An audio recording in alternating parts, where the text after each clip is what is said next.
Greetings, foolish mortals. 'Tis I, Viktorya Roze Tassi, and today is September 3rd, 2023. I thought that today's video would be dedicated to me going over shows that I've seen in the past at the San Diego Civic Theater because I'm from San Diego originally. Don't hate on me, please, people. And I really miss going to the Civic Theater with my mom on Friday because she get tickets for us to go see the shows on Friday. And that's one of the many things I miss most about San Diego, which I will go over in another video.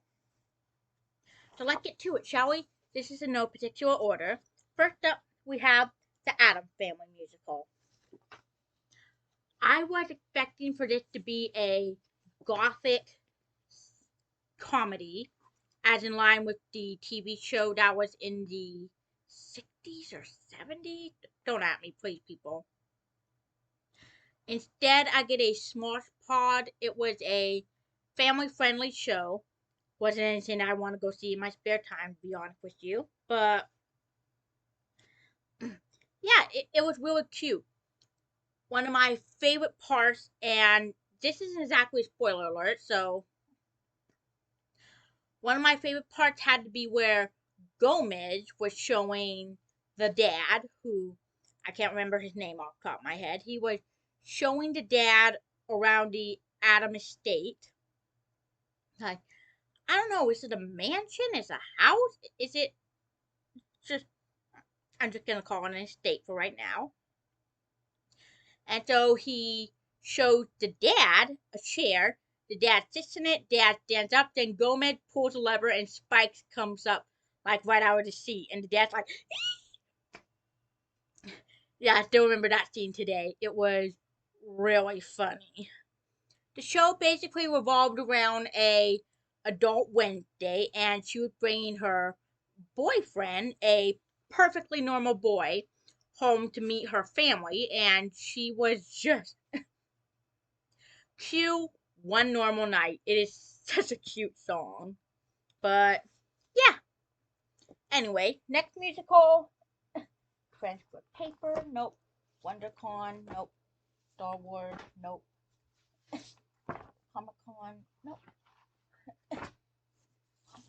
Nope. Nope.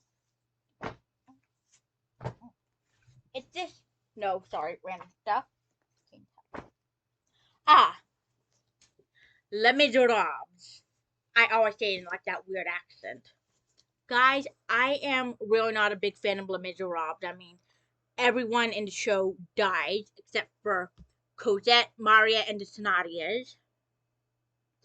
Is it pronounced Thenardier or it's... I always pronounce it Thenardier. Anyway, it's an alright show. It's really depressing. I saw it when I was in its 25th year of running, and it was a very nice, well done show. Luckily, the stage at the San Diego Civic Theater wasn't big enough for them to have the rotating scene where the barricades are being built up. And so, yeah, anyway, Lil Gavroche died off stage, which was still my beating heart. They actually killed off a kid in the musical, which are okay, good to know. Anyway, moving on. Christy Brinkley in Chicago. No hate meant towards her or anything. If you're watching this, Christy Brinkley, hi. But the poor girl, she can't act, she can't sing, she can't dance. Just, although I could tell she was giving it her all in the musical. For example, in the song "My Baby and Me" or "My Baby and I," or I can't exactly remember what the name of the song is. She was doing this very simple footwork for the dance sequence, and so yeah. Anyway, I really loved the number Cell Block Tango because they had these light bulb coming out of the ceiling to basically give an interrogation room like sequence. And I have to say I'm a much bigger fan of the movie than anything else. Reason for that being, okay, so in the movie it is much smoother. I mean, to be totally honest with you, the stage setup was, they had the band orchestra on stage, which normally I don't have an issue with because, you know, interacting with the orchestra, yay.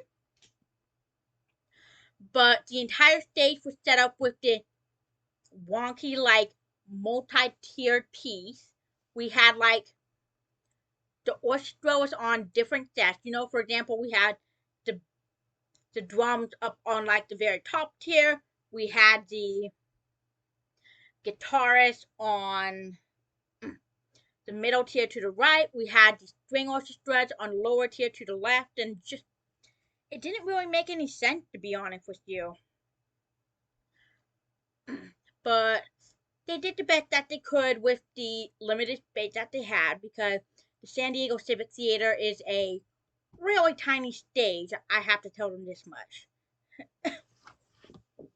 And yeah, so there's that. Next show we have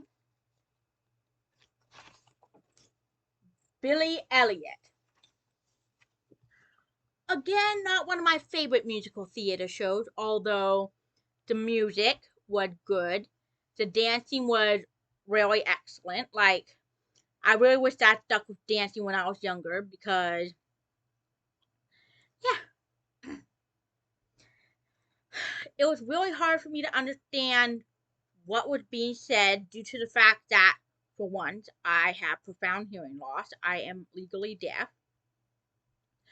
And also because the performers on stage were speaking with a very heavy accent, which I guess was done to show the illiteracy of the actors. Like, I don't know off the top of my head. I'm not very big into the Billy Elliot fandom. But yeah, there's that.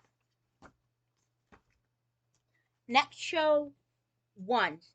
This was the first theater show that I saw, in which I found out that I could go to the backstage door and actually get people's autographs. So, yay to my friend with San Diego Opera, who literally told me that hack. But yeah, I got people's autographs right here.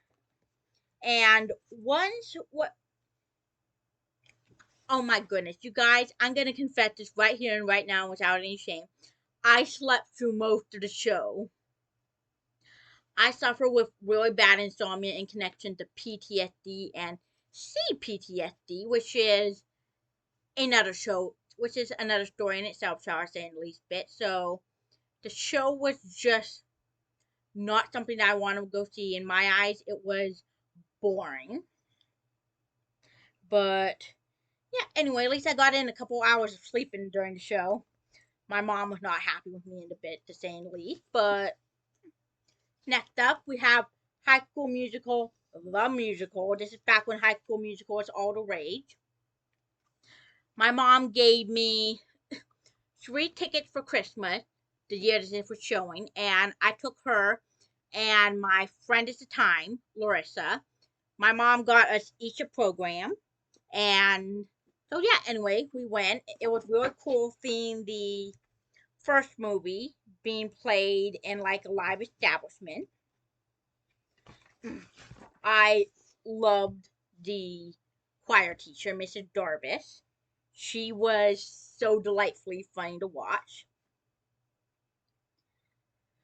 Although at the time I was a bit confused, because I was basically all like, I thought the original cast was going to be doing this, but anyway, I guess now that I'm looking back, I was being a bit silly, because I'm quite sure that the original cast had other things that they were doing at the time, and that they couldn't really be going on tour for 9, 10, 11 months out of the year doing this.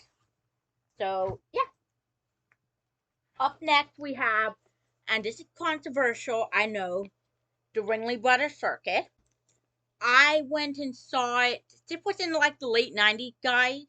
The late 90s, yeah. I went and saw it, and do I still have it? Do I still? I went up onto the stage floor, me and a bunch of other people, because it was like directly right before the show, and we got people's autographs. And hold on a moment. I can remember for a fact that here we are.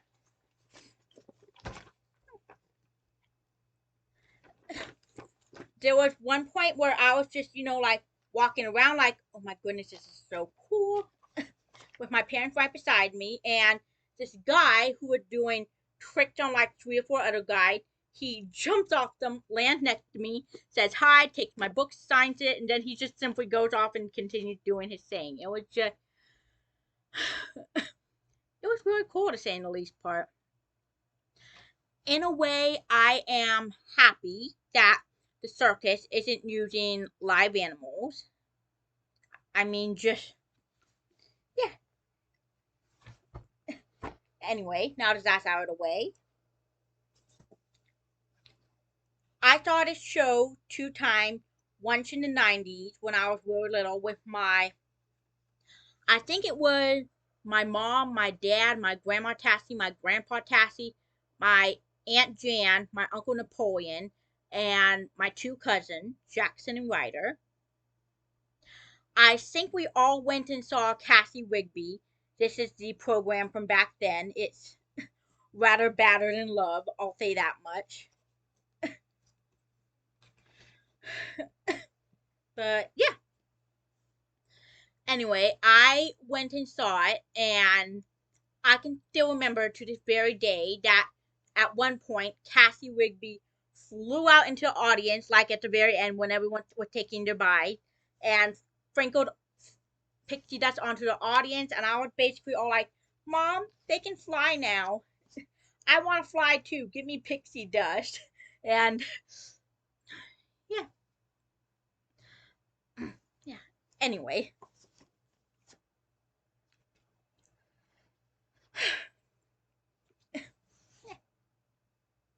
The second time I saw it, I was in college. I was in my first semester, I want to say. Was it my first semester? Yeah, I do want to say it was my first semester because I was taking theater, introduction to theater, with a teacher who gave 10 extra additional points if we went to the on-campus beta readers group. Like, I can't remember exactly what it's called. But anyway, I ended up getting a 98 on the paper that I wrote for Cassie Rigby's Peter Pan. And I also got 10 points extra credit due to the fact that I went to the on-campus beta group. So I ended up getting 100 on paper, and I posted it up onto my Facebook at the time because I had to shut down my Facebook account, my original Facebook account. And I was friends with Cassie Rigby, who knows my Aunt Jan. My Aunt Jan does theater. And so, yeah. This is another twofer. Riverdance. I saw Riverdance the first time round when I was in high school, I think. My mom got tickets for myself, Daddy, and herself. We quite literally had to drag Daddy because he doesn't like going to live theater shows like at all. But yeah. Yeah. Anyway, we went, we saw it, and it was really cool. My dad has both of his knees replaced at this point. He's been suffering with a lot of knee pain for pretty much all of his life. So he was watching it, and he was basically going, my knees will not be able to do that. Just, yeah. Part to put on chapstick.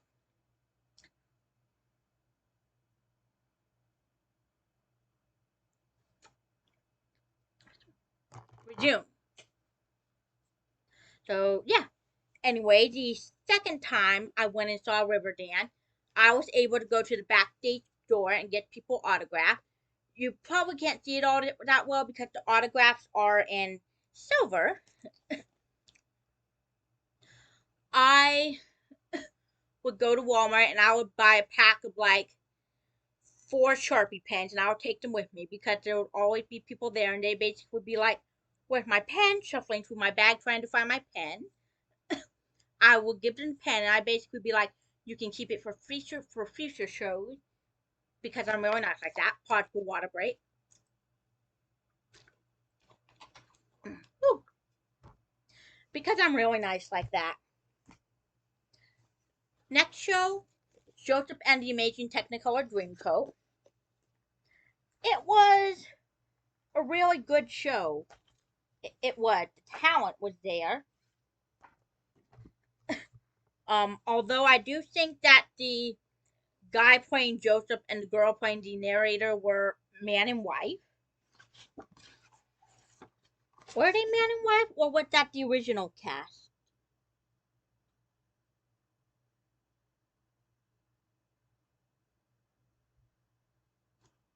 Oh well.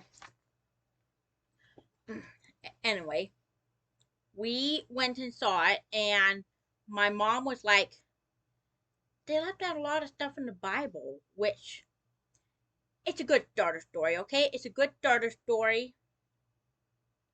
It's a good introduction to the Bible story, okay?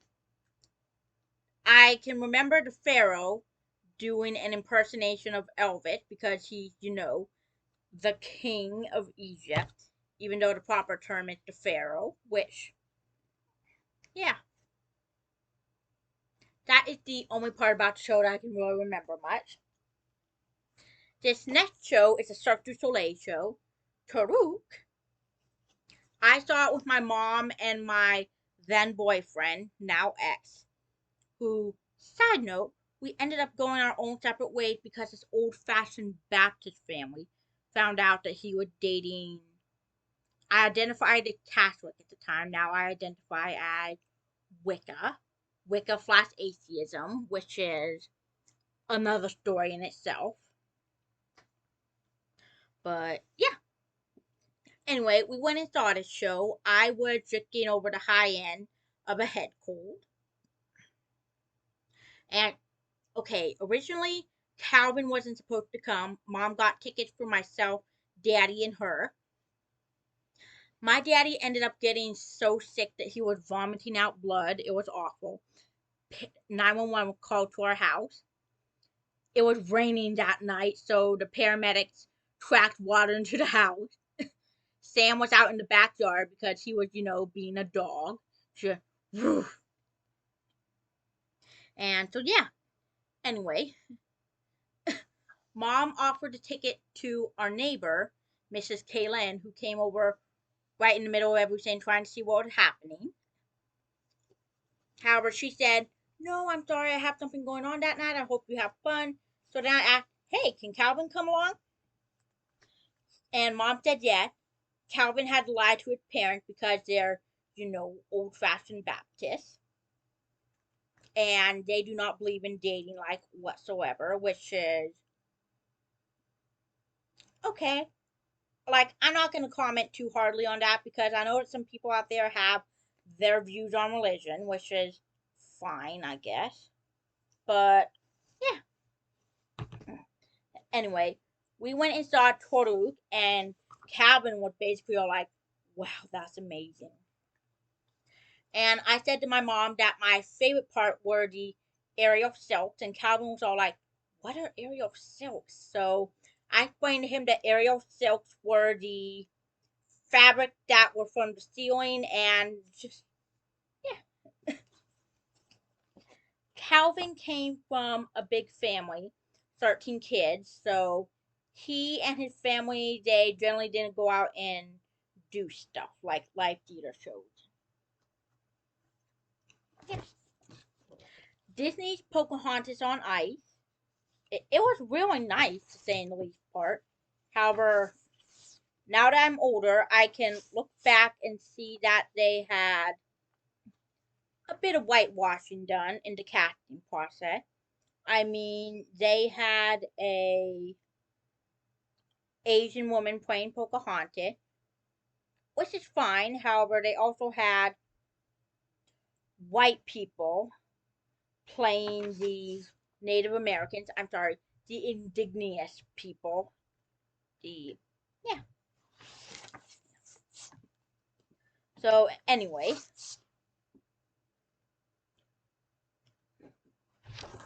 it was a really good show to say in the least part. However, the one thing that I have to complain about is when the Native Americans, I'm just going to call them Native Americans because I can't pronounce the term that people these days are using to call them for. But when the Native Americans were spying on the settlers and they attacked them, at one point, okay, so they were off the stage, off the ice. They were like right next to where I was sitting. One of them turns, he sees me, I'm holding my Pocahontas Barbie doll, and he waves at me, and I'm basically all like, what the heck? Kind of broke the illusion for me, but anyway.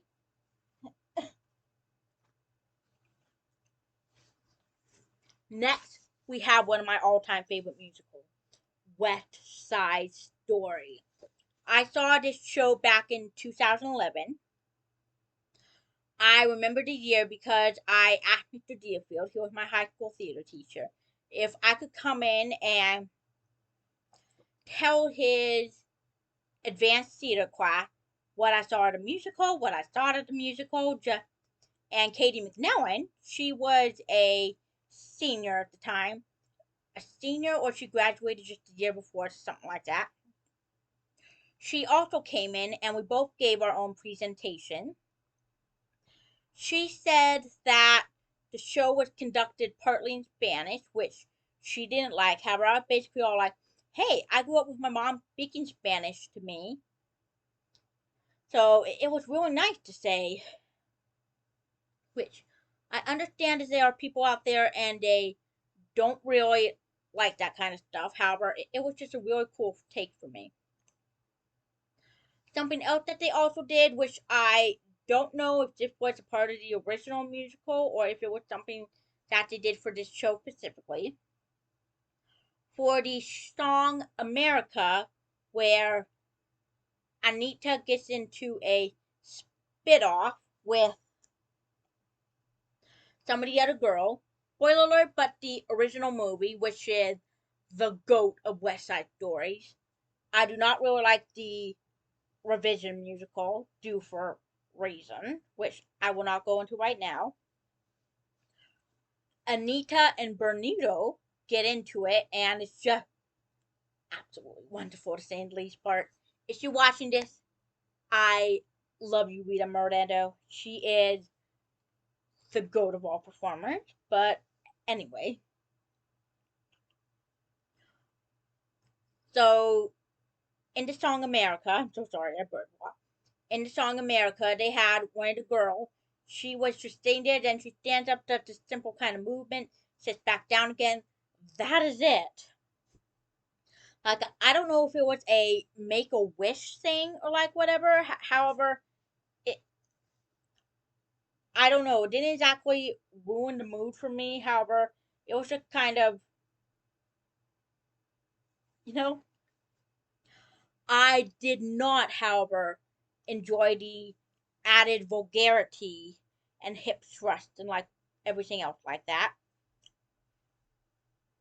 My mom told me that growing up, if anyone swore in front of their mothers, then they would have soap put in their mouth, which is soap. So, yeah. Next show, Rock of Ages. I'm sorry, but I'm just realizing right now that the entire thing backwards, like, not backwards, but flipped. I'll have to go in and fix that later. Rock of Ages. It was a really vulgar show. My mom asked me at intermission if I wanted to leave, and I told her I didn't want to leave for some reason, like whatever, but oh well. So we stayed till the very end, and so anyway, we were leaving, and I was trying to get my mom's attention to ask her something. She wasn't doing that. So I basically go, you know they're hardcore atheists when they decide to slap wings onto the angel. That got her attention really quick, shall I say, in the least bit. That got her attention, and there were a couple of older ladies right behind us. They just start giggling. Yeah.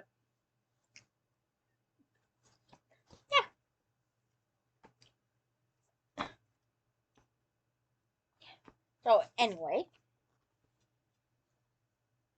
I did not see this next show. My mom took my dad because I was battling with a really bad headache that day in the Heights. I do not really like rap and hip hop. I did not grow with that style of musical in my house. I mean, I was not exposed to that kind of music when I was younger because in the 90s, rap and hip hop was basically a lot of vulgarity, like F the police, gonna S a woman, gonna beat up the black people, just stuff like that. Just, yeah, my parents didn't expose me to that kind of hatred. And so, listening to the soundtrack first time around, I was like, mm. And yeah, when the movie came out, I watched a couple of minutes of it up on YouTube, I think. And I was basically all like, okay, may have to revisit this in the future, but okay. Next show, and this is possibly my favorite Disney on Ice show that I've seen, Disney on Ice Beauty and the Beast. I've always loved Beauty and the Beast because it's about Belle, a girl who loves reading, and I love reading. I have a giant to be read pile. It's about 3 miles high with books that I will read in occasion. But yeah, Disney Dan actually did a video on beast transformation, so I'm just gonna insert my story right here. After Gaston stabs the beast and he falls off the castle wall, I mean, mind you, he falls off the. Okay, so this is the the place where the ice is, where everyone's sitting. This is the backstage area. Gaston falls here. Boop. Yeah.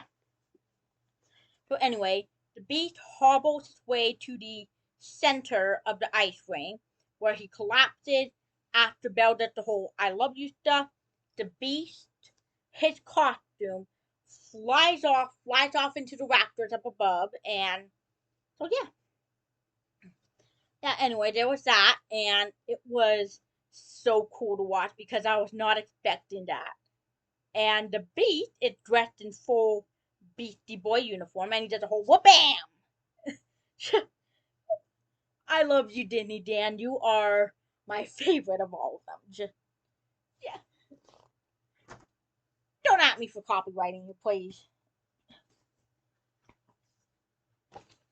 This next show is one that my mom saw. She really liked it because it touched a lot on what she went through as a kid. Memphis. Now, I didn't really like Memphis due to the fact that it touched a lot on racism and stuff like that. Stuff that would be considered, oh my god, how are you even doing that today? But, yeah, yeah. Like, I was doing my best not to fall asleep during the show, but I'm just going to do a quick organization right here while I'm talking to you, okay?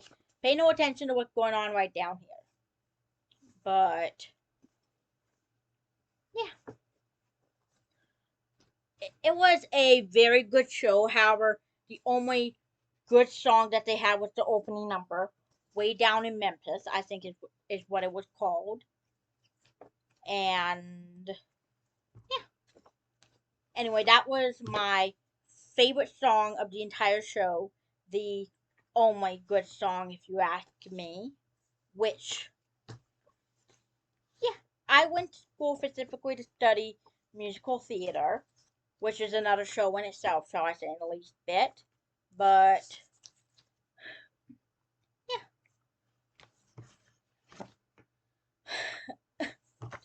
yeah, this next show, it it would have been a really good show if not for the fact that there was a lot of kids out in the audience, like screaming, being hyper due to the fact that their parents have gassed them up on candy and sweets, like right before the show, which is to be expected because it is a Disney show. However, I am personally a really big fan of there being like a show on Sunday nights or whatever that is ooh, for adults only, and that is Beauty and the Beast live. It was out distracted for much of the show because we had kids and they were screaming, basically doing kids things. They were screaming, yelling, talking, just I feel really bad for the performers though because it must be really distracting having to be up there and then having that stuff happen. Just so yeah, if it were up to me then I would offer like Sunday night for no kids thing for people like me who are childless with no kids who just want to go and enjoy a simple Disney show. But that's just me. This next show is I have a lot of issues with Disney's Little Mermaid. The original movie, mind you, the 90, sorry, not 98, 89 movie. I have not seen the live action version movie yet, but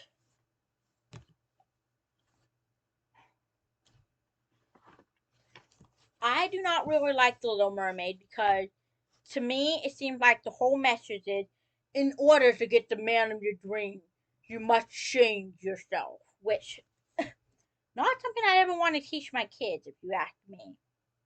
But TLDR aside,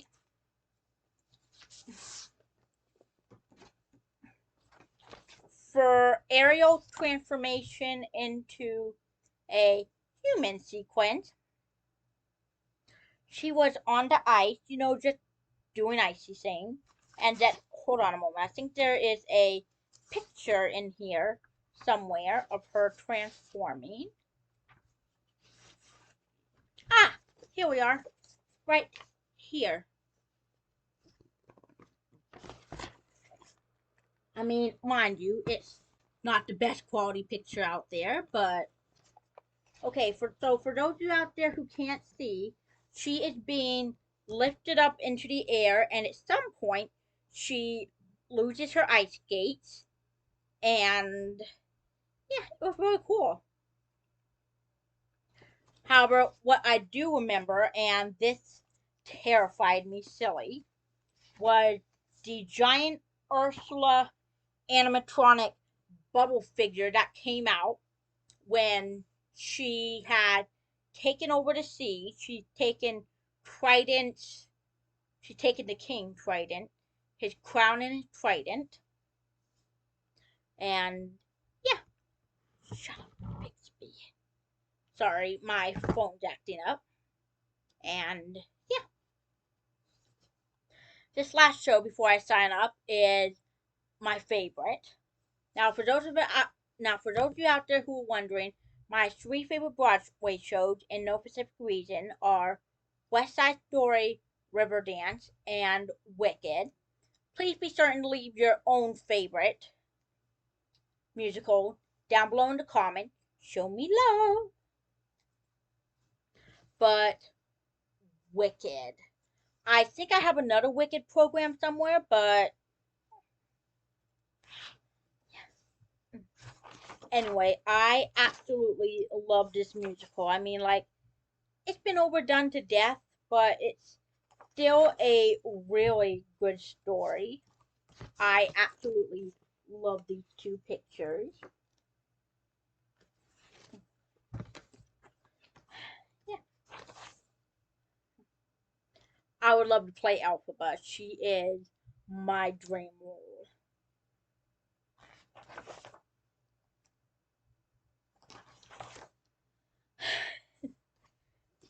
This right here is a funny picture right here.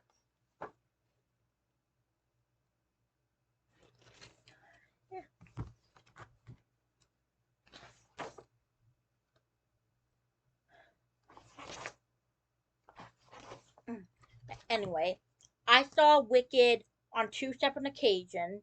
Once when I was in high school, and then the second years later after high school when I was in college. My friend Dot also had tickets to go, so my mom went and picked her up. Then we went to the theater to see Wicked. I told her exactly where we'd be meeting up to get autographs. She got lost. I ended up having to leave my mom at the stage door, go grab her, come back, and by the time we came back, mostly everyone had gone except for the woman playing Elphaba. She was still hanging around, talking, and yeah, yeah. So there's that, and that is my list of shows that I've seen over the past years. And before I nod off, and this, I don't have any program books or t-shirts or anything like this, but Blue's Clues live on stage. Yes, that was a real thing.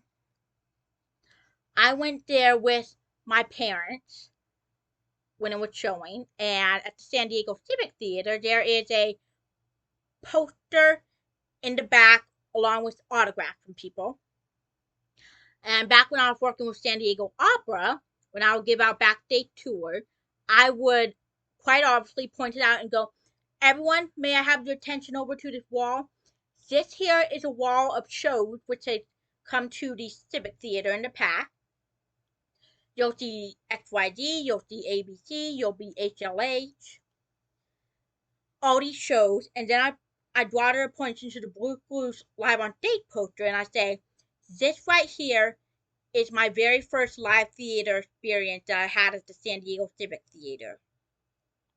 And Rodimus, who was the volunteer coordinator for the San Diego Opera, first time I did that, he went, I did not know that about you. I did not know that it was that far back. Just, yeah. So anyway, there's that. Do be certain to show me some love down on social media down below. Be certain to check out my online shop, SapphireSeaSiren. Christmas is quite literally around the corner. Hint, hint, hint. And I'll see you next time. Bye!